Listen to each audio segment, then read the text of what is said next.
Feche os seus olhos, peça ao Espírito Santo que pregue para você essa noite, essa manhã. Pai, eu quero te agradecer pela tua palavra, quero te agradecer pelo teu Espírito, quero te agradecer porque o Senhor está aqui, e acima de qualquer turbulência, acima de qualquer tempestade, acima de qualquer problema e de coisas que afligem a nossa alma, o Senhor anda por cima, o Senhor coloca debaixo dos teus pés, e eu te peço que seja assim essa manhã. Aqueles que estão passando por momentos turbulentos, aqueles que estão passando por tribulações, por angústias, por tempestades, tudo isso vá para debaixo dos teus pés. Assim como o Senhor andou sob a tempestade, ande sobre a situação da nossa vida de hoje, e glorifique o teu nome, e acalme o mar, e que tudo se renda à tua gloriosa presença, e que nós possamos ouvir a tua palavra, e sairmos daqui cheios de ti, cheios da tua unção, cheios do teu poder, cheios da tua presença, e quando chegarmos em casa, a tua presença já esteja inundando a nossa casa, e quando chegarmos amanhã de manhã, a tua presença já esteja no nosso emprego, na nossa empresa.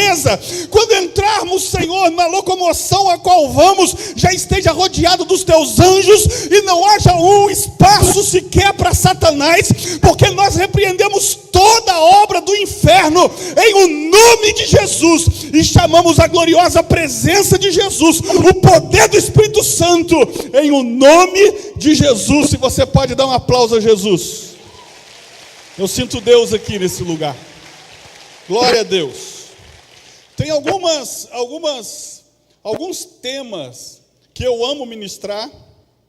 Um deles é sobre oração. Amo falar sobre oração. É uma chave que vira qualquer fechadura, irmão. Oração, jejum e palavra é um segredo que vira tudo. Você está entendendo isso? Oração, jejum e palavra. Isso é poderoso. Então eu amo ministrar sobre isso. Amo ministrar sobre alguns outros assuntos, como crescimento, né? E hoje eu quero falar sobre crescimento. Abra sua Bíblia no livro de Zacarias, eu quero te dar alguns conselhos para o crescimento. Zacarias 4, versículo 9 ao 10. Deixa eu colocar isso aqui para despertar. Pastor, que horas que acaba? O culto, já com ceia, com tudo. Meio-dia? Então deixa eu controlar o tempo aqui. Sabe esses pastores que falam demais? Tem que ter cronômetro. Lá na igreja que eu pastorei tem cronômetro para mim. Não é só por de fora não. Zacarias 4, versículo 9 ao 10 diz assim: as mãos de Zorobabel têm fundado essa casa. Também as suas mãos acabarão, para que saibais que o Senhor dos Exércitos me enviou a vós. Porque quem despreza o dia das coisas pequenas, pois esse se alegrará. Vendo o prumo na mão de Zorobabel, são os 7 olhos do Senhor que discorrem por toda a terra. Eu vou ler esse mesmo texto na tradução da linguagem de hoje, que você vai entender melhor. Esse texto é poderoso. Esse texto por si só já é empolgante. Olha o que diz.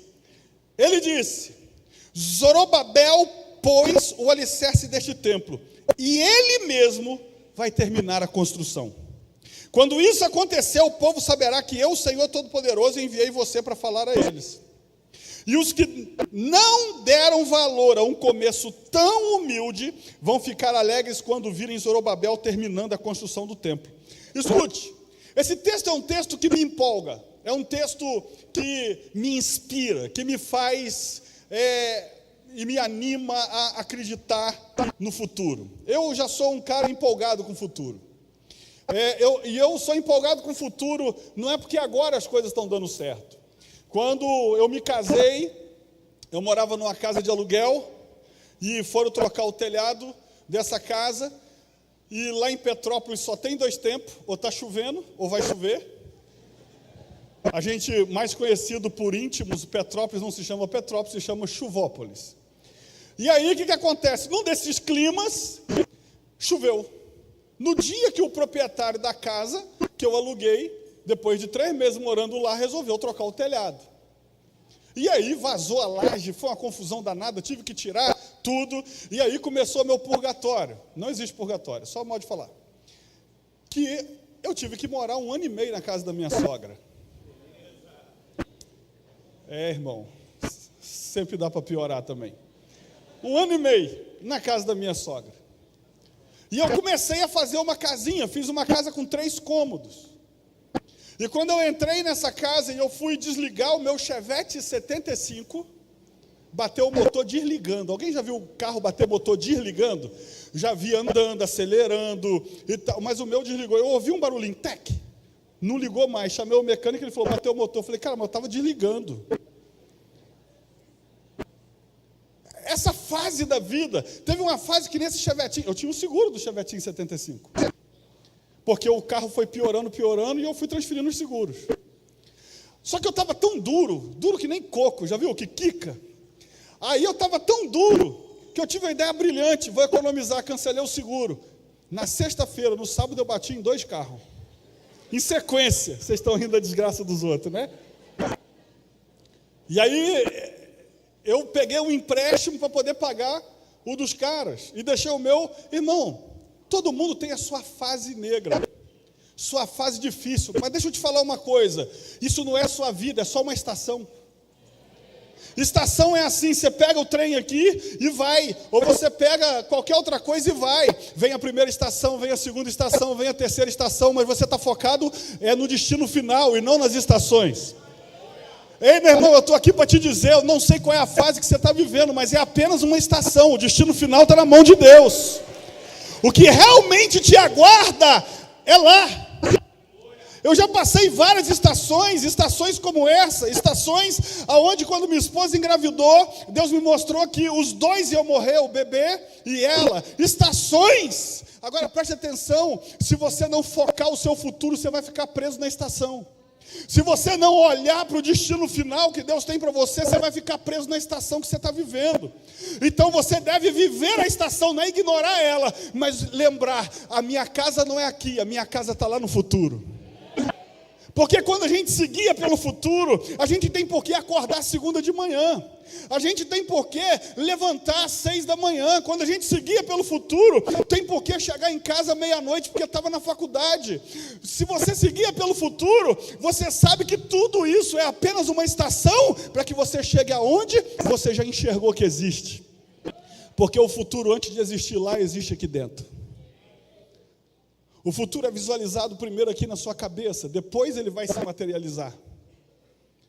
E sabe, melhor ainda é quando Deus faz uma promessa. Quando Deus faz uma promessa, então fica fantástico. Porque imagine, para você entender o que é uma promessa de Deus, você tem que entender o que é uma promessa de compra e venda de um imóvel. Alguém que assina uma promessa de compra e venda de um imóvel, o que está dizendo? Eu tenho esse apartamento e eu prometo te entregar assim que você me pagar. Ninguém assina uma promessa de compra e venda se não tem para entregar. Então o que isso tem a ver com Deus? Deus, quando te promete alguma coisa, Ele não vai fazer. Ele já fez, você só tem que chegar lá que Ele vai te entregar. Então se a gente tem uma promessa de Deus, então é que nós temos que ser mais empolgados. E o que esse texto aqui tem a ver? E nós temos que recebê-lo profeticamente. A Bíblia diz assim: Zorobabel pôs o alicerce deste templo, e ele mesmo vai terminar. Sabe o que eu quero te dizer aqui?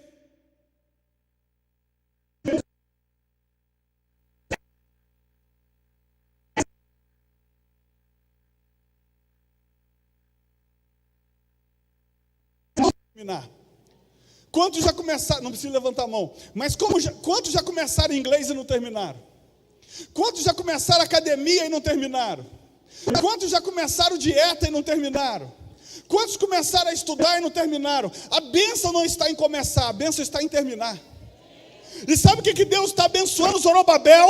Ele está dizendo: Zorobabel, eu estou te abençoando, porque você está colocando fundamento, mas quem termina é você também. Ei, meu irmão, acredite, o que você começou, a bênção vai fazer você terminar. A presença de Jesus vai fazer você terminar. E sabe o que é lindo? Ele vai dizer assim: e os que não deram valor a um começo tão humilde. Tem gente que quando você começa a coisa fala assim: eu já vi esse filme, ele já começou antes, não terminou. Eu já vi esse filme, ele não tem dinheiro para terminar. Eu já vi esse filme, ele vai desanimar no meio do caminho. Isso aí não tem valor nenhum, isso aí começou tão pequeno, mas ela é a bênção de Deus. E os que não deram valor a um começo tão humilde, vão ficar alegres quando Zorobabel terminar a construção. Sabe o que é lindo? Que aqui não é questão de sabor de mel, não. Aqui é o seguinte: aqueles que não entenderam o seu sonho e disseram que não ia dar certo, vão ficar alegres quando esse sonho se manifestar. Ele não vai ficar com inveja, ele vai dizer assim: cara, que maneiro, funcionou. Você vai inspirar outras pessoas. Pessoas que não estavam acreditando que era possível, quando acontecer na sua vida, quando Deus fizer na sua vida, quando o plumo vier para a tua mão, para você terminar a última parede, as pessoas vão dizer: é possível, Deus está comigo também, Deus pode abrir a porta também. Amigo, preste atenção, aqueles que acharam que era tão nada o que Zorobabel estava fazendo, lá na frente está ficando alegre, ele conseguiu. Eu quero te dizer, tem muita gente na sua vida hoje que nem está te ajudando, mas vai se alegrar na tua vitória, vai se inspirar na tua vitória, vai ver que Deus é contigo. Irmão, a bênção de Deus não está em você começar, está em você terminar. Termine as coisas. E não digo que é fácil, tem coisas que são difíceis. Eu terminei meu mestrado em Direito lá na Universidade Católica no ano passado, em maio. É difícil, é presencial. Tinha dia que eu estudava de 9 da manhã às 7 da noite, presencial, parando para almoçar. Não é mole não, dá vontade de desistir? Dá. Irmão, você não é pior do que ninguém porque você está com vontade de desistir de alguma coisa. Você não é pior do que ninguém porque está com vontade de desistir do casamento. Você não é pior do que ninguém porque você está com vontade de chutar o pau da barraca e sair do emprego. E esse sentimento é um sentimento humano. Mas uma coisa é você sentir, outra coisa é você fazer. A derrota não vem pelo que você sente, a derrota vem pelo que você faz. Você tem que entender que nem tudo que você sente você deve fazer. Nem tudo que você quer fazer você pode fazer. Por quê? O que te derrota não é o que você pensa, é o que você age. O que atrapalha a sua vida não é o que você está sentindo, é o que você faz com o que está sentindo. Existem coisas que você tem que fazer porque você sabe que faz parte do teu futuro, que você sabe que precisa concluir. Ei, deixa eu te falar uma coisa. Você precisa entender que lá no Gênesis você recebeu uma ordem em Adão. Deus falou: crescei, frutificai, multiplicai. Uma unção de crescimento já está sobre a sua vida. Uma unção de frutificação já está sobre nós. Existe um momento que a gente não vê nada nascendo. Um bambu, por exemplo, ele cresce primeiro anos e anos para baixo, para depois vir na superfície. Sabe o que eu quero te dizer? De acordo com aquilo que Deus vai construir na sua vida, a estrutura tem que descer suficientemente para aguentar o peso do que vai vir. Às vezes você está pensando, mas nada acontece na minha vida. É porque está crescendo para baixo primeiro para não destruir. Ah, pastor, mas eu não vejo nada, eu só recebo promessa, eu só me esforço, nenhuma porta abre. É porque a fundação vai ter que ser muito forte para suportar o peso da glória que o Senhor vai derramar sobre a tua vida. Aleluia! E eu quero te dar aqui breves conselhos. Primeiro, Evangelho de Lucas, capítulo 1, versículo 7. Evangelho de Lucas, capítulo 1, versículo 7. A Bíblia diz assim: e não tinha filhos, porque Isabel era estéril, e ambos eram avançados em idade.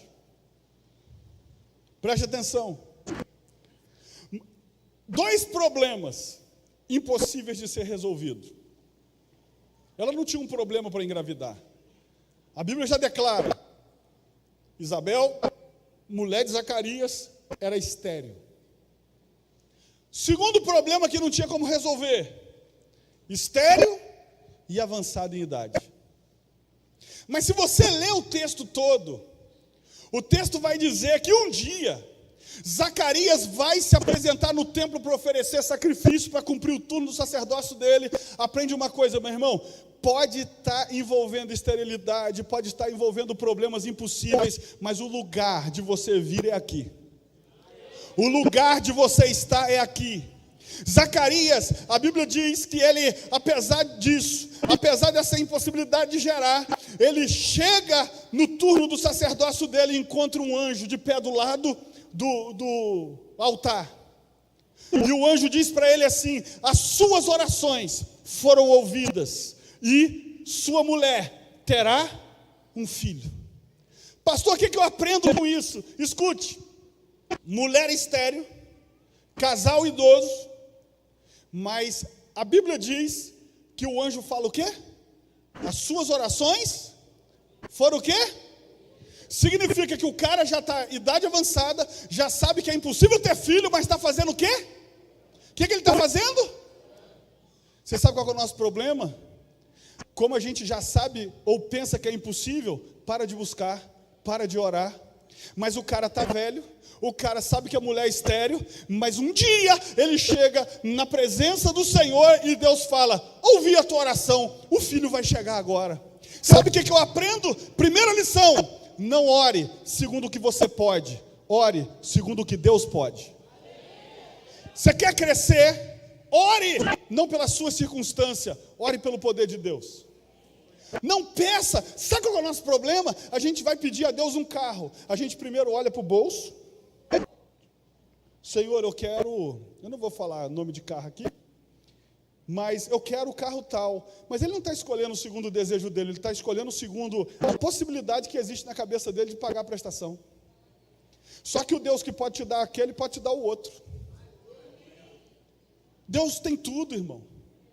A gente ora pedindo a Deus um emprego, segundo a nossa possibilidade. Ei, se é segundo a sua possibilidade, vai lá e compra, vai lá e faz. Você não precisa de Deus para isso.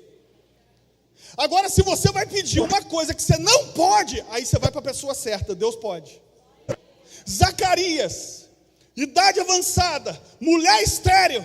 Ele está falando: Senhor, eu não posso, mas tu pode. Eu não posso, mas tu pode. Eu não posso, mas tu pode. Eu não posso. A Bíblia não diz quantos anos, mas tu pode. Eu não posso, mas tu pode. Eu não posso, mas tu pode. Eu não posso, mas tu pode. E eu estou aqui para te dizer: você não pode, mas Deus pode. Você não pode, mas Deus pode. Ei, chegou uma hora que Deus falou: eu posso e eu vou fazer. Você está orando segundo a tua força ou segundo a força de Deus? Você está pedindo segundo a sua possibilidade ou segundo o que Deus pode fazer? Porque se você quer e pode fazer em 36 vezes, vai lá e faz. Você não precisa de Deus para isso.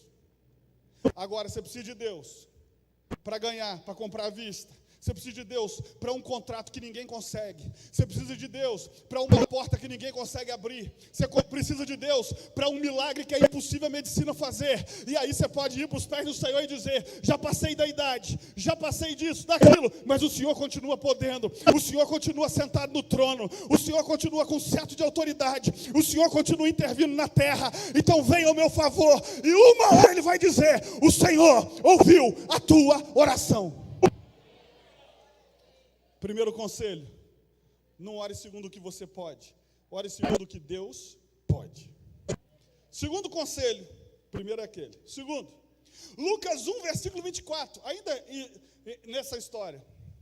E depois daqueles dias, Isabel, sua mulher, concebeu e por 5 meses se ocultou, dizendo... Vamos parar aqui. Depois daqueles dias, Isabel, sua mulher, concebeu, ficou grávida. E o que ela faz depois que fica grávida? Se esconde por 5 meses. Por quê? Idade avançada. Se esconde por 5 meses. O cara passa a vida toda pedindo um filho, depois fica com vergonha da bênção. Segundo conselho: não tenha vergonha de ser abençoado. Não esconda. Eu não estou falando de postar no Instagram.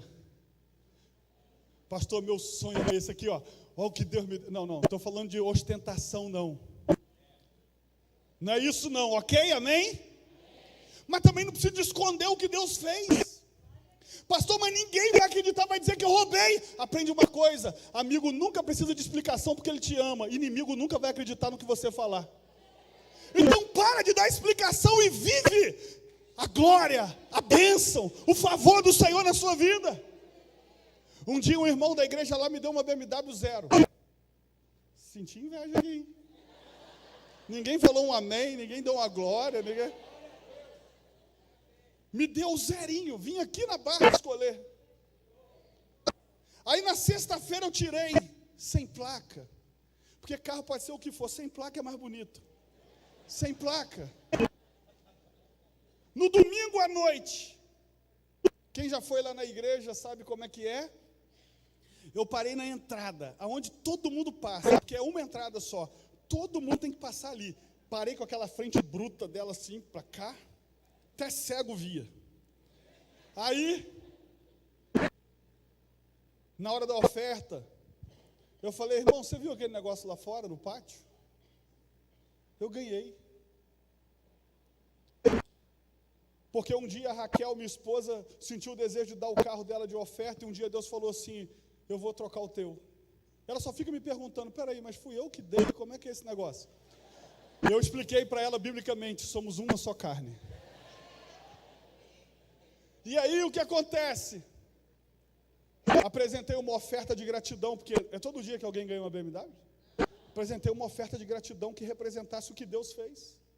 Apresentei a minha oferta normal, né, de cada culto, porque eu queria continuar colhendo, e entreguei o dízimo do carro que eu ganhei. Porque no mundo espiritual, o que você não dizima fica ilegal. O devorador pode entrar. E pronto. E andava com aquele carro para qualquer lado. Por quê? O que vão dizer de mim? Os inimigos continuam falando mal, e os amigos se inspirando. Para de tentar explicar para quem não vai entender, irmão. Quando eu vou na minha sogra lá, tem um cachorro lesado lá. Quando eu desço a rua, ele vem latindo atrás. Mas a minha roda nunca respondeu ele. O cachorro fica latindo para a lua nunca respondeu eles. E por que você anda respondendo? Por que você está parando a tua vida para responder? Pega a bênção de Deus e vive ela. Não precisa esconder a bênção, seus amigos vão se alegrar, os inimigos vão falar mal, mas você vai continuar indo para o seu futuro. Isabel se esconde 5 meses depois de receber o que mais queria. Então, segundo conselho, não tenha vergonha de ser abençoado. Terceiro conselho, Gênesis 37, versículo 9. Uma vez eu falei isso aqui há muito tempo atrás. E sonhou ainda outro sonho e contou a seus irmãos e disse, eis que ainda sonhei um sonho, eis que o sol e a lua e 11 estrelas se inclinavam a mim. José teve um sonho. Irmão, sabe o que é interessante? Quantos se lembram aqui quantos sonhos José teve? Quantos se lembram? Quantos sonhos? 2. 2 sonhos. Deixa eu te falar uma coisa, quando fala de fé, a gente lembra de quem? Pai da fé, quem é? Paciência, lembra de quem? E sonhador, lembra de quem? Mas quantos sonhos o cara teve? Porque sonhador para a gente é gente que sonha muito. Mas sonhador na Bíblia é aquele que sonha até realizar o sonho. Você pode ter um sonho só e ser o maior sonhador da nossa geração. Porque o que determina quem é sonhador ou não é quantos sonhos você tem, é quantos você vai realizar. E aí, sabe o que acontece? A Bíblia diz que esse cara tem um sonho. Qual é o sonho? O sonho, eu vou ser o centro do universo. O sol, a lua e 11 estrelas vai se inclinar a mim. Sol e lua representando pai e mãe. 11 estrelas representando os 11 irmãos. Amém? O que eu tenho que aprender com isso aqui? José ia ser o centro do universo. No sonho dele. E 11 irmãos iam se curvar diante dele. Mas iam ser o quê? Estrelas. Estrela faz o quê? Brilha. O que eu entendo disso aqui e podemos pegar para conselho? Se você olhar Daniel, lá na Babilônia, ele também tem 3 amigos. Quem? Sadraque, Mesaque e Abednego. Um dia, o bicho pegou lá. O rei queria matar todo mundo. Daniel falou, espera um pouquinho. Ele se reuniu com os teus 3 amigos e falou, vamos orar para Deus dar a revelação disso aí. Deus dá a revelação. Daniel vira um dos presidentes. Tinham 3. Um dos presidentes agora é ele. Ele vira para o rei e fala, coloque os meus amigos como chefe de província.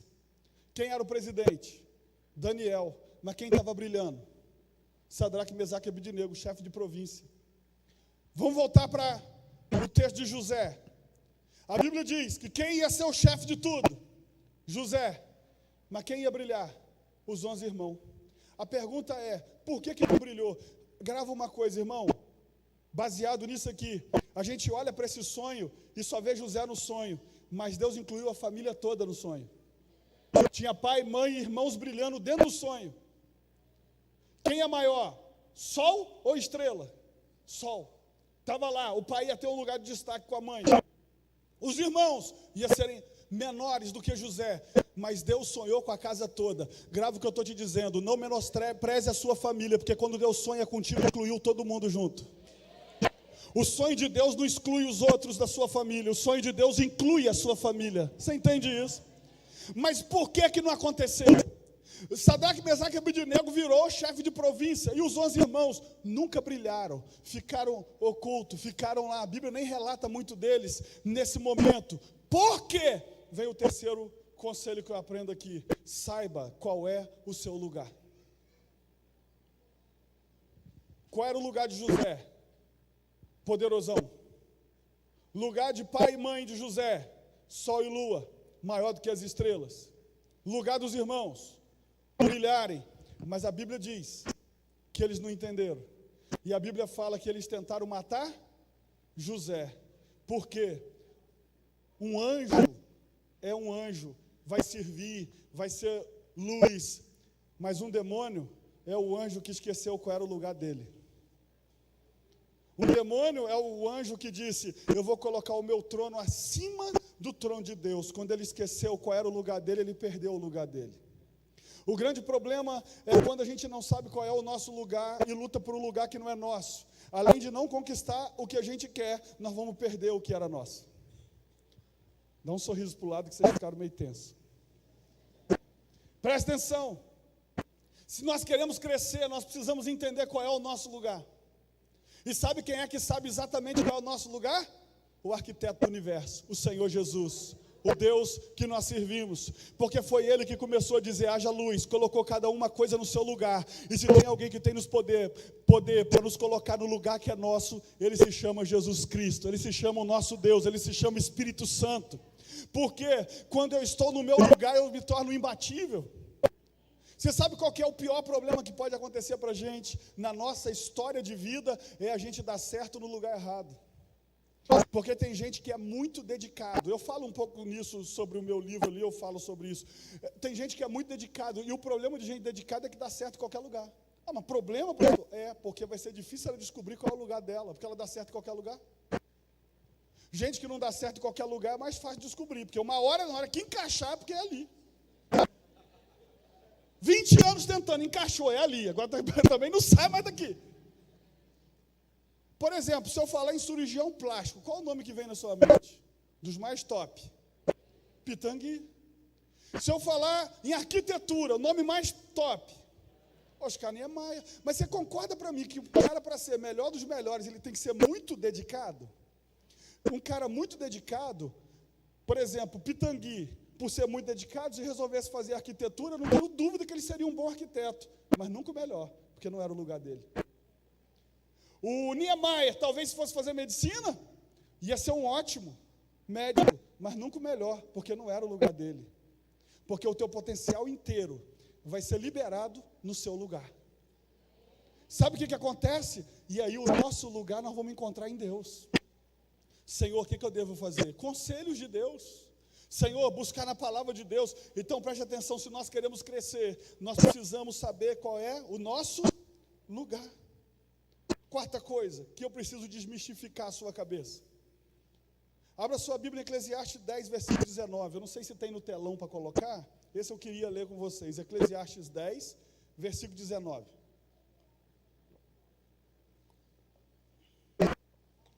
Eu falo um pouco sobre isso também no meu livro, mas bastante, né? Um pouco não. Eclesiastes 10, 19, no primeiro livro. Para rir se fazem convite, e o vinho alegra a vida, e por tudo, o que diz? Olha só, está na Bíblia, irmão. Para rir se fazem banquetes, o vinho produz alegria, e por tudo. Você sabe qual é o problema dos crentes? Demonizar o dinheiro. dinheiro é o problema, é isso que fala. Problema do mundo, qual é? Dinheiro. E a Bíblia não diz isso. A Bíblia fala o quê? Que o dinheiro responde um monte de coisa. Dinheiro compra salvação? Não. Dinheiro compra amor? Não. Mas tem muita coisa que resolve com dinheiro. Ah, pastor, não concordo com isso. Então tá bom, hoje é domingo, amanhã de manhã, pega as suas contas, vá no banco. Quando chegar lá, você vai pagar com o quê? Diga, vou pagar com amor. Porque, irmão, amor não é para pagar, amor é para amar. É para ajudar os outros, inclusive com o dinheiro. Paulo vai dizer, ainda que eu falasse a língua dos anjos, dos homens e não tivesse amor, não ia adiantar nada, porque também ter dinheiro e não ter amor, deu ruim do mesmo jeito. Aí as pessoas, elas vão dizer assim, mas você já viu que depois que fulano ficou rico, ficou soberbo? Eu te pergunto uma coisa, você não conhece um pobre soberbo? Só rico. Não, pastor, mas você já viu que quando fulano passou a ter dinheiro, começou a pisar nos outros? Eu te pergunto, você não conhece um pobre que pisou nos outros? Ah, não, pastor, mas depois que fulano começou a ter dinheiro, se desviou. Então você não conhece um desviado duro. Só rico que desvia. São as mentiras que o diabo vai colocando na nossa cabeça. Aprende uma coisa sobre dinheiro, depois você lê lá no livro, mas eu vou resumir. Aprende uma coisa. Eu vou te fazer uma analogia. Diga para mim, a faca, sabe a faca de cozinha? A faca de cozinha é boa ou ruim? Hã? Ok. A faca de cozinha na mão de assaltante é boa ou ruim?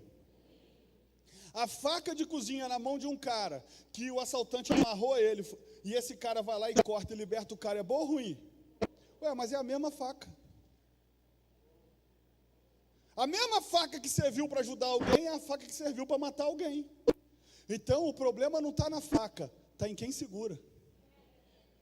E dinheiro é a mesma coisa, dinheiro nem é bom nem ruim, depende na mão de quem está. Na mão de quem é bom, o dinheiro é, e na mão de quem é ruim, o dinheiro é ruim. Então, aprende uma coisa sobre dinheiro. Quer aprender mais? Pega o livro lá.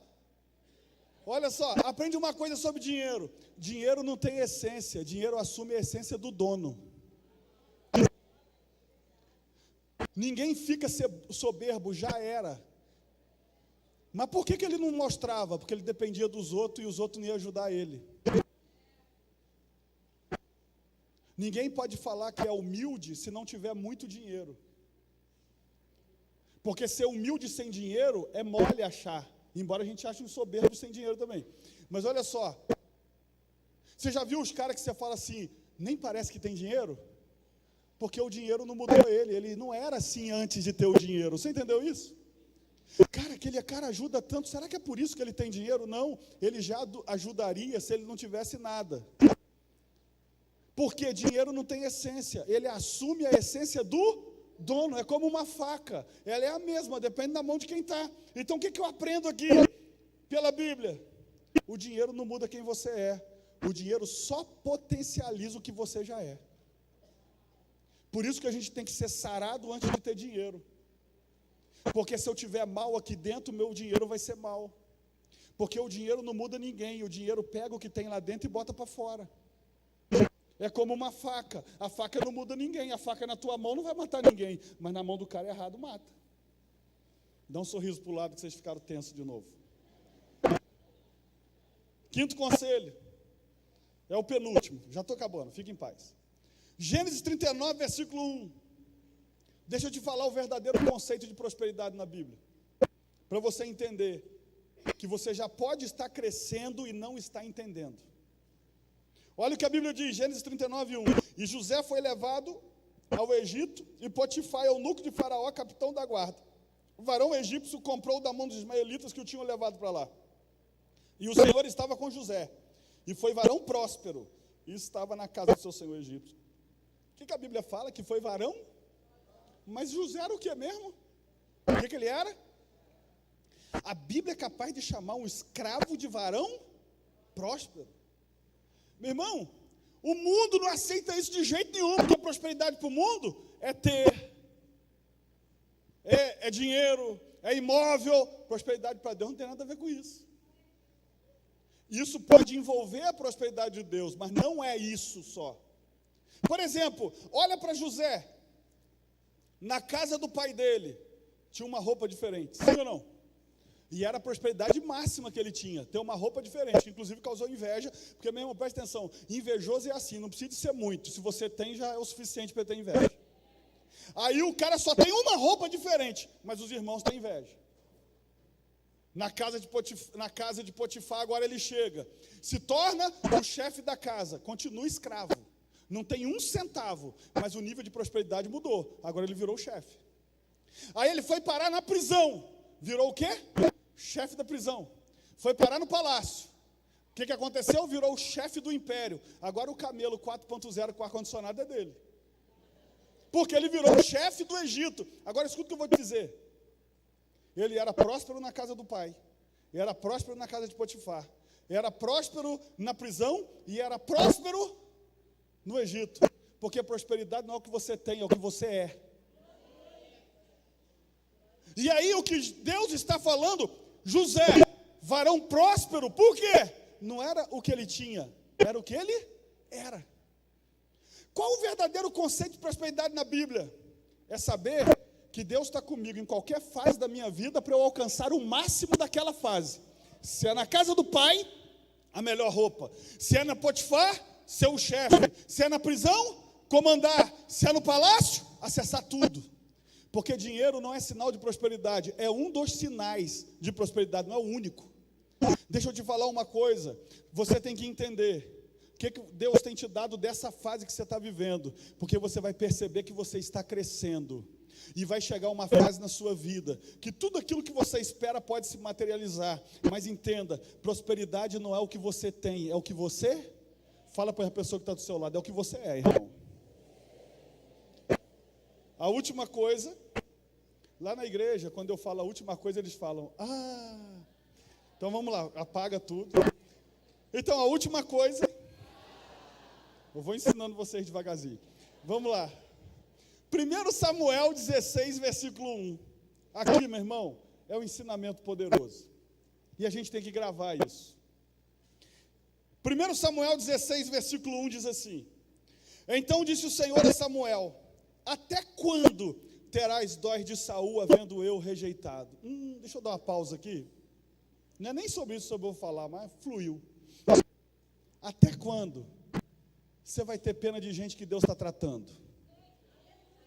Até quando você vai botar dinheiro seu aonde Deus está tratando?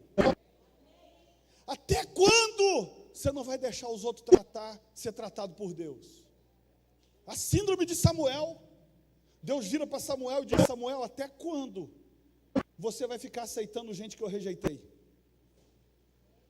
Tem gente que está querendo ser mais santo que Deus, mais misericordioso que Deus. Irmão, aprende uma coisa, quando Deus está tratando alguém, só ora e sai de perto. Lembra de Jó, do cara que afundou o barco lá, esqueci o nome, de Jonas? Lembra de Jonas? Deus estava tratando com quem? Mas quem estava perto levou junto. O comandante do navio, Deus estava querendo tratar com ele, mas como deixou Jonas entrar, era o navio dele que estava afundando. Você entendeu o recado? Irmão, quando Deus está tratando, você ora, mas você não se mete. Quantos aqui tiveram mais irmãos e quando um apanhava, se você risse, apanhava junto? Irmão, é o seguinte, irmão começou a apanhar, sai de perto, que vai sobrar para você, porque a mãe está irada. Quando você tenta ajudar Jonas, é o teu barco que afunda, porque Jonas já está sem barco. Jonas já não tem mais nada para perder, e aí ele entra no teu barco para afundar ele. Um dia eu só venho pregar sobre Jonas, mas presta atenção, aprende outra coisa sobre Jonas. Jonas vira para os marinheiros e fala assim, eu sou o problema, me joga fora que o problema acaba. Mas Jonas não pula do barco, porque aprende uma coisa, Jonas não sai nem com jejum, nem com oração, Jonas só sai quando você expulsa ele. Vamos mudar o assunto, vamos para cá. Quem bloqueia o Jonas no WhatsApp é você, não é Deus. Não adianta orar, Senhor, que ele nunca mais me procure. É você que não atende mais. Vamos mudar. 1 Samuel 16, versículo 1, vamos voltar para cá.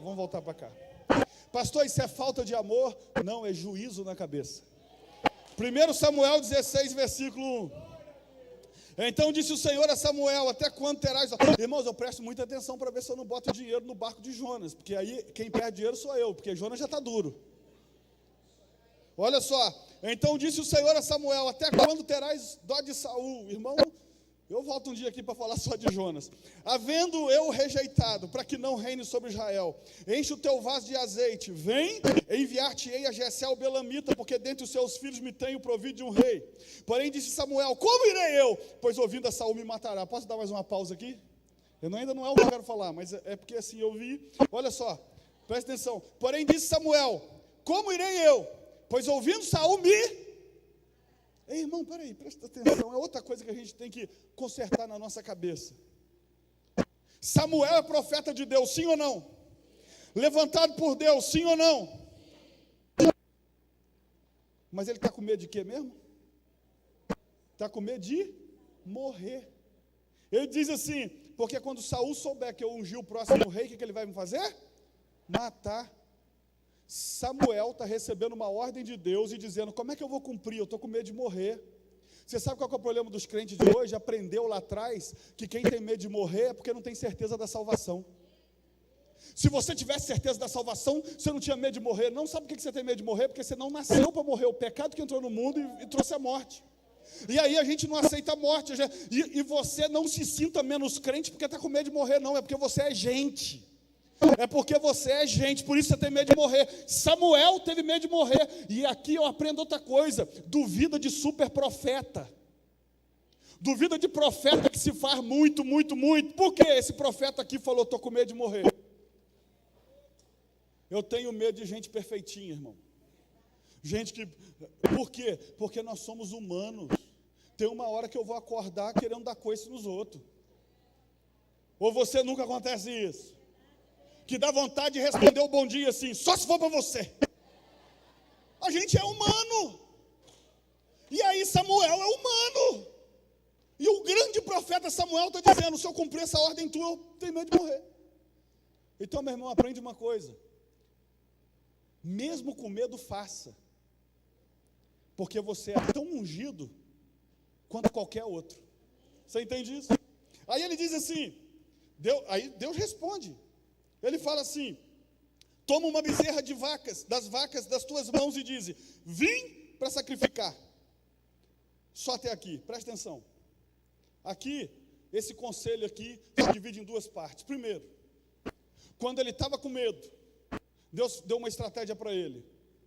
Chama o pessoal para o sacrifício. Se você olhar na Bíblia, ele chega no portão da cidade, os anciões ficam apavorados.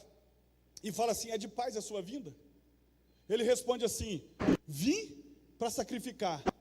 E ele fala no plural, não fala para a casa de Jessé, santificai-vos e vinde comigo.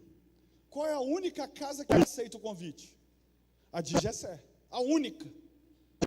Embora ele falou no portão da cidade para todos, santificai-vos, porque eu vim para sacrificar. Mas se ele chegasse lá, e dissesse, eu vim hoje para ungir um rei, e vai ser no momento do sacrifício, ia bombar ou não ia? Porque nem ele sabia quem era o rei. E aí Deus vai me mostrar na hora do sacrifício, você acha que ia faltar alguém da cidade para o sacrifício? Não ia. Aprende uma coisa, irmão, duas coisas eu aprendo aqui. Primeiro, sucesso exige sacrifício. A gente tem que saber até que nível vale a pena o sacrifício. Se vale a pena sacrificar algumas coisas, e outras não valem. Não vale a pena sacrificar a família, não vale a pena sacrificar os filhos, não vale a pena sacrificar a comunhão com Deus, mas não existe sucesso sem alguns sacrifícios. Quando eu fui fazer o meu mestrado em Direito, teve muito sacrifício, mas a minha comunhão com Deus ficou lá, eu buscando a Deus, eu cuidando das coisas de Deus, a minha casa e tal. Por quê? Você tem que saber os níveis de sacrifício. Mas você tem que entender o seguinte, tem uma fase da nossa vida que é de acordar às 5 da manhã mesmo. Tem uma fase da nossa vida que é chegar 1 da manhã mesmo porque estava estudando. Tem uma fase da nossa vida que é trabalhar sábado, domingo e feriado. Eu já tive essa fase. Hoje eu pego umas 10 da manhã mais ou menos. Olha a inveja de novo. Outra coisa, se eu quiser, porque como consultor, se eu quiser, eu troco meu dia. Como eu vou viajar, por exemplo, eu viajei para Israel. Eu falei, eu não vou poder dar atendimento. Mudou os dias, tudo para quando eu voltasse. Mas teve a fase de pegar o ônibus lotado, lá em Doutor Laureano, em Duque de Caxias, para vir para o centro da cidade, para trabalhar a madrugada toda, para sair de madrugada e fazer programa de computador numa outra empresa, chegar em casa de novo às 5 da tarde, para dormir até às 8, para acordar e começar o processo todo de novo, porque eu vou trabalhar de madrugada. Tem uma parte da nossa vida que é sacrifício. É verdade. Então preste atenção. Sacrifício faz parte do teu crescimento. Sacrifício faz parte de algumas conquistas. Agora só saiba sacrificar a coisa certa. Agora preste atenção. Segunda ótica que eu olho por isso aqui. Ele chega, os anciãos ficam apavorados, ele fala, eu vim sacrificar. Ele não falou que veio ungir um rei. Quem tivesse no sacrifício ia descobrir. Eu vim sacrificar. Agora está falando de oferta. Não está falando mais de ungir um rei. O crescimento ia acontecer depois da oferta. Aí, se ele fala, eu quero chamar vocês todos para a oferta, porque Deus quer liberar uma bênção extraordinária. De uma família aqui vai sair um rei e a família vai virar família real. Irmão, ia faltar lugar para oferecer sacrifício, sim ou não? A gente tem que aprender uma coisa sobre oferta. Deus nunca fala o que vai fazer, mas sempre já sabe o que vai fazer. Quando você está, a gente tem que aprender isso, sacrificar o Senhor. A gente tem que estar sensível para Deus falar assim, eu quero isso. Porque preste atenção, Deus nunca vai te pedir o que não tem valor para você. Deus sempre vai pedir para nós o que é importante para nós. O princípio da oferta é, eu dou para Deus o que importa para mim. Se é muito importante R$5, eu dou R$5. Se R$5 não é nada e 200 é importante, eu dou 200, porque a questão não é o valor, a questão é se importa para mim. Se importa para mim, importa para Deus. Você entendeu isso? E sabe qual é o nosso problema? A gente fura muitos momentos de sacrifício porque não sabe o que Deus vai fazer depois dele. Samuel chega na porta da cidade e diz, eu vim sacrificar, santificai-vos. Só uma família se santifica e vem para o sacrifício. Porque os outros não sabiam o que ia acontecer, nem Jessé sabia. Mas quando chega no momento do sacrifício, ele diz, eu vim ungir o rei. Irmão, preste atenção. Deus nunca te pede algo para te deixar sem. Sempre é para te dar mais do que você precisa. Eu tenho várias experiências que comprovam a palavra de Deus na minha vida. Mas eu posso dizer uma coisa, o que Deus quer é que você viva a sua experiência. Que você olhe, como a que eu contei aqui, até meio que brincando, mas na pura verdade, Deus pediu a Raquel o carro dela e me deu um. Agora Deus queria tirar o carro dela? Não, Deus queria dar um carro novo para a família. Irmão, Deus, Ele está presente nos momentos de sacrifício. Ele está, várias vezes na Bíblia, enquanto o Samuel sacrificava, chegou os filisteus, só que Deus já estava recebendo a oferta, Deus trovejou e derrotou os filisteus. Entenda uma coisa, momento de sacrifício é momento de virada de chave na nossa vida. Momento de sacrifício na vida da casa de Jessé virou uma chave, da onde eles deixaram de ser quem era para ser quem Deus entendia que eles eram. O momento que virou a chave na vida de Davi foi o momento, não foi o momento da unção, foi o momento da oferta. Deixa eu te dizer uma coisa, esteja pronto para sacrificar no mundo físico aquilo que a gente precisa sacrificar do nosso trabalho e tal, mas esteja pronto para sacrificar no mundo espiritual. Por quê? Porque o mundo espiritual é muito mais poderoso do que o mundo físico.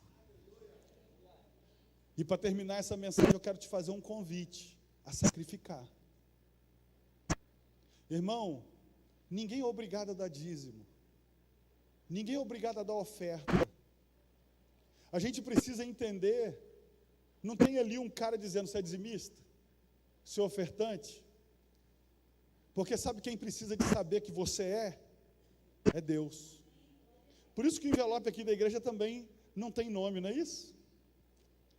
Lá na igreja também é assim. Por quê, irmão? Se eu souber que você é dizimista, eu não posso fazer nada por você, a não ser só orar.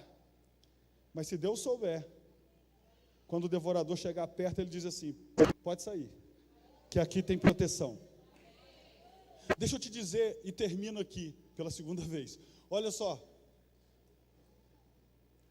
A gente tem que entender, é possível ficar rico sem Jesus.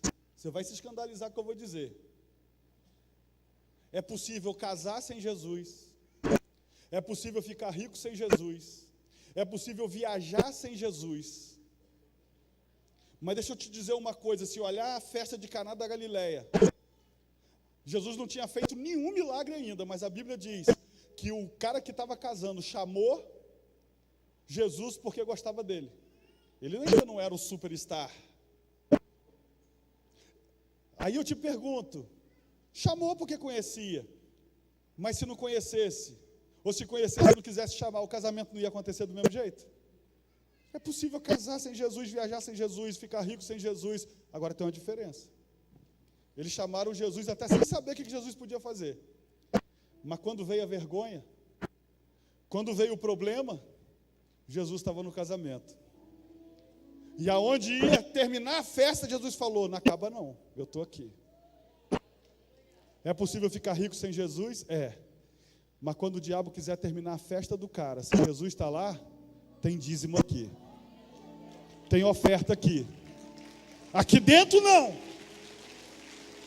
O salmista no Salmo de número 20, diz assim: o Senhor te ouça no dia da tua angústia. Te conceda toda a tua petição. Te socorra de Sião. E o versículo 3 vai dizer: e lembre-se de todas as suas ofertas. E o versículo 4: conceda a tua petição. Por isso, às vezes, você vê bilionários perdendo tudo. Porque é possível ser bilionário sem Jesus. O difícil é ter proteção se vier ataque. E de acordo com esse texto, tem hora que eu fico orando lá: Senhor, lembra-te das minhas ofertas. Lembra que tem semente no teu altar, faz frutificar.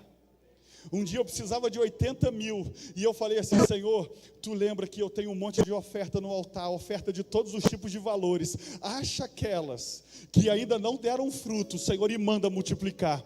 E se todas tiverem dado fruto, não tem problema, há sementes e árvores que frutificam todo ano, manda multiplicar. Sabe o que aconteceu? Deus mandou a provisão. Sabe por quê?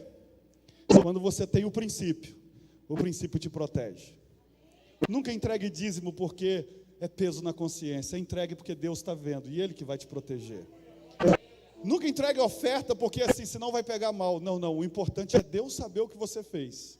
É Deus saber que você entregou segundo a sua força, segundo o que é importante para você. Porque se Ele vê isso, quando o diabo chegar, Malaquias 3, versículo 11: por amor de vós, repreenderei o devorador.